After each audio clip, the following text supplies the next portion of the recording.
Les hypersensibles au travail, c'est une vidéo que vous m'avez demandé, eh bien la voici. Qu'est-ce qui se passe quand on est au travail, quand on est salarié et qu'on est hypersensible? C'est soit on se dit, je dois tout cacher, rien montrer parce que la sensibilité est vue comme une faiblesse. Et dans ce cas-là, on fait la gentille fifi, le gentil garçon qui sourit tout le temps, qui est tout le temps d'accord. Et au fond, ça bouillonne. Et est-ce que c'est OK ça? C'est pas OK parce que on n'arrive pas à exprimer ce qui est important pour nous, on n'arrive pas à vivre les émotions qui arrivent. Et ça, non, c'est pas OK. Ou alors, on tombe dans l'autre extrême, eh bien, on déverse tout sans filtre.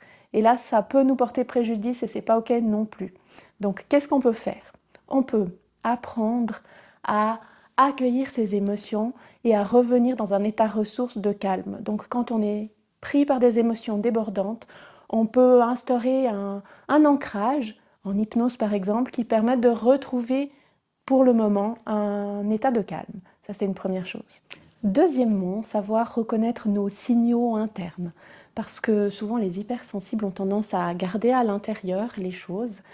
Et donc, à un moment donné, le vase, il est plein. Et paf, on explose et c'est peut-être pas le bon endroit.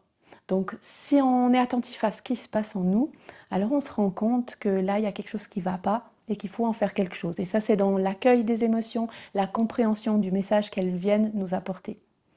Et troisièmement, eh bien, il y a apprendre à communiquer avec les autres d'une manière qui permette de s'exprimer, d'exprimer nos besoins, mais aussi de prendre en compte l'avis de l'autre. Ça demande aussi une capacité à se mettre à la place des autres. Cette capacité d'empathie, on l'a souvent quand on est hypersensible, mais elle peut être bloquée au moment où on est pris par nos propres émotions. Et là, c'est important de faire ces 3 étapes.